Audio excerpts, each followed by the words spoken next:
అయితే మొన్న ఇటీవల కాలంలో భారతదేశ ప్రధాని నరేంద్ర మోదీ ఉక్రెయిన్ పర్యటనకు వెళ్లారు.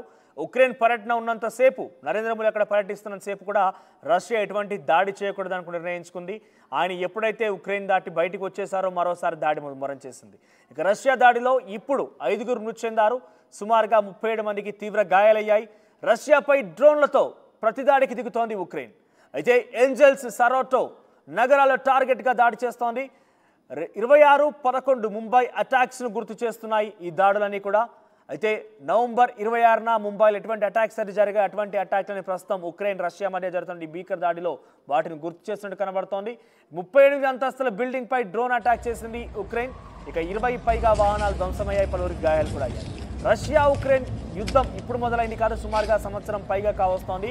రష్యా ఉక్రెయిన్ పై భీకరంగా దాడులు చేస్తోంది. ఉక్రెయిన్ అదే స్థాయిలో తిప్పికొట్టే ప్రయత్నం కూడా చేస్తోంది. నాటో దేశాలన్నీ కూడా ఉక్రెయిన్కి పూర్తి మద్దతునిస్తున్నాయి.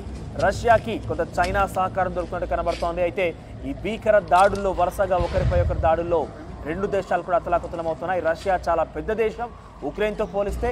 అయితే ఉక్రెయిన్ మాత్రం కొంత తిరిగి దాడి చేసే ప్రయత్నం చేసినప్పటికీ చైనా రష్యాకు సంబంధించినటువంటి ఆ దాడులకి, ఆ భీకరంగా వాడుతున్న టెక్నాలజీ కారణంగా కొంత వెనకడుగు వేయాల్సి వస్తుంది. తాజాగా ఉక్రెయిన్ ఇదే స్థాయిలో రష్యాపై విరుచుపడింది. డ్రోన్ల సహాయంతో రష్యాలోని ఒక బిల్డింగ్పై అటాక్ చేసింది ఉక్రెయిన్. సుమారుగా ఏంజెల్స్ సరాటో నగరాలపై టార్గెట్గా దాడికి దిగింది. ఈ డ్రోన్ దాడిలో ఒక్కసారిగా 37 మంది మృతి చెందారు. ఇక రష్యాపై దాడిలో ఉక్రెయిన్పై రష్యా దాడిలో 5 మృతి చెందారు, 37 మంది కూడా తీవ్ర గాయాలయ్యాయి. సో వరుసగా జరుగుతున్న ఈ ఘటనల కారణంగా ముంబైలోని గతంలో నవంబర్ 26న జరిగినటువంటి ఘటన ఒక్కసారిగా గుర్తు చేస్తుంది. 30 అంతస్తుల బిల్డింగ్ పై డ్రోన్తో అటాక్ చేసింది. 20కి పైగా వాహనాలు ధ్వంసమయ్యాయి. రష్యా ఉక్రెయిన్ మధ్య దాడి రోజు రోజుకి మరింత ఉధృతమవుతోంది. ఇటీవల కాలంలో ఉక్రెయిన్ పర్యటనకు వెళ్లారు నరేంద్ర మోదీ. ఆ పర్యటన ఉన్నంతసేపు కూడా రష్యా ఎట్టి పరిస్థితుల్లో కూడా ఉక్రెయిన్పై దాడి చేయొద్దన్నట్టుగా నిర్ణయం తీసుకుంది. ఆ తర్వాత తాజాగా ఎప్పుడైతే నరేంద్ర మోదీ ఉక్రెయిన్ వదిలి బయటికి వచ్చారో ఇక దాడులు చేయడం ప్రారంభించింది. ఒకవైపు ప్రపంచ దేశాలు మొత్తం కూడా అభివృద్ధి వైపు ముందడుగు వేస్తూ ఉంటే రష్యా ఉక్రెయిన్ వార్ కావచ్చు, ఇరాన్ ఇజ్రాయెల్ వార్ కావచ్చు, 3వ ప్రపంచ యుద్ధానికి దారితీసే అవకాశం ఉన్నట్టుగా అంచనా వేస్తున్నారు. ఇజ్రాయెల్ వచ్చి అటు గాజాపై కావచ్చు, తాజాగా లెబనాన్పై కావచ్చు, మరొక సంఘటనకు సంబంధించిన అంశాలు చూస్తే కనుక ఒక ప్రపంచ యుద్ధం డెఫినెట్గా తావించబోతుంది. దానికి ఉదాహరణలే రష్యా ఉక్రెయిన్ వార్ కావచ్చు, ఇజ్రాయెల్ ఇరాన్ మధ్య యుద్ధాలు కావచ్చు. ఇవన్నీ కూడా భీకరమైనటువంటి పరిస్థితికి దారితీసే అవకాశం ఉన్నట్టుగా అంచనా వేస్తున్నారు ప్రపంచ మేధావులు.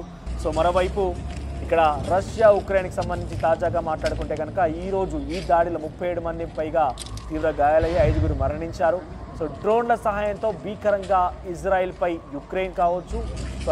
ఉక్రెయిన్పై రష్యా కావచ్చు, ఆ తర్వాత రష్యాపై ఉక్రెయిన్ కూడా దాడులు చేస్తున్నాయి. పరస్పరంగా దాడుల మధ్య సామాన్య జనం మొత్తం కూడా ఉక్కిరిబిక్కిరవుతున్నారు. ఇప్పటికే ఉక్రెయిన్కి సంబంధించినటువంటి దాడి మనం సంవత్సరం పాటుగా చూస్తూనే ఉన్నాం. ఈ దాడి ఇంకా కొనసాగుతున్నట్టుగా రష్యా ఎట్టి పరిస్థితుల్లో కూడా వదిలేది లేదన్నట్టుగా ముందు కొనసాగుతున్న పరిస్థితి కనబడుతోంది. సో తాజాగా 38 అంతస్తుల బిల్డింగ్ పై డ్రోన్ అటాక్ చేసింది ఉక్రెయిన్. ఈ నేపథ్యంలో 20కి పైగా వాహనాలు ధ్వంసమయ్యాయి, పలువురు గాయాలు కూడా. మీరు చూసిన ఆర్టీవీ స్క్రీన్ పైన ఆ శిథిలాలన్నీ కూడా ఏ రకంగా చెల్లాచెదురుగా పడి ఉన్నాయో చూడొచ్చు. సో కార్లు పార్క్ చేసినట్టుగానే ఉన్నాయి. కానీ ఆ బిల్డింగ్ పైన అటాక్తో బిల్డింగ్లోని గ్లాసులు కావచ్చు, కొంత ఫర్నిచర్ మీరు చూస్తే ఆ చోట ఎక్కడైతే దాడి జరిగిందో ఆ దాడి జరిగిన సందేశం మనం చూస్తున్నాం. సో అక్కడ పూర్తిగా కూడా ధ్వంసం అయిపోయి ఆ శిథిలాలు మొత్తం కూడా కింద పడిపోయాయి. చాలామంది కిందినటువంటి మరణాలకు కారణమయ్యాయి. ఆ తర్వాత చాలామంది గాయాల పాలు కూడా అయ్యారు. ఆ కార్ల మీద పూర్తిగా శిథిలాలు పడడంతో కార్లు కూడా పూర్తిగా ధ్వంసం అయిపోయాయి.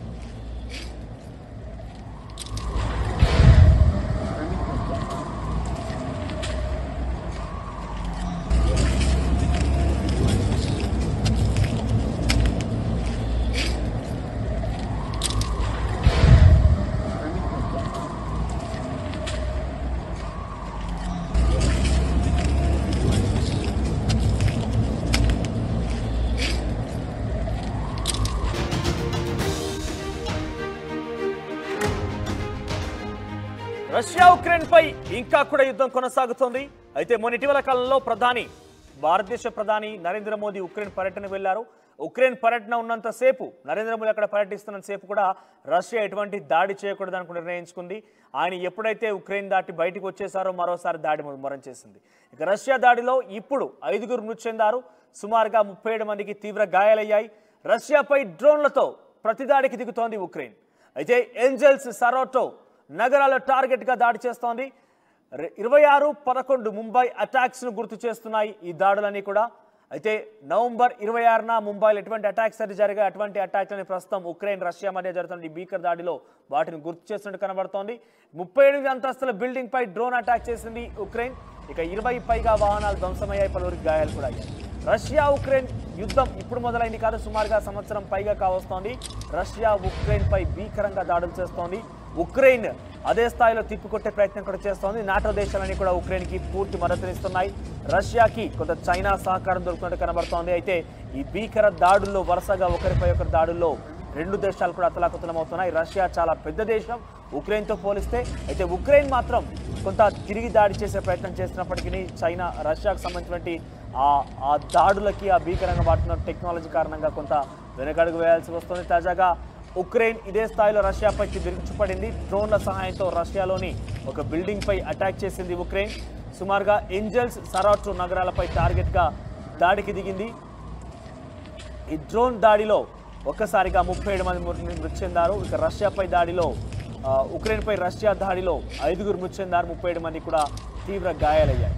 సో వరుసగా జరుగుతున్న ఈ ఘటనల కారణంగా ముంబైలోని గతంలో నవంబర్ 26న జరిగినటువంటి ఘటన ఒక్కసారిగా గుర్తు చేస్తుంది. 30 అంతస్తుల బిల్డింగ్ పై డ్రోన్తో అటాక్ చేసింది. 20కి పైగా వాహనాలు ధ్వంసమయ్యాయి.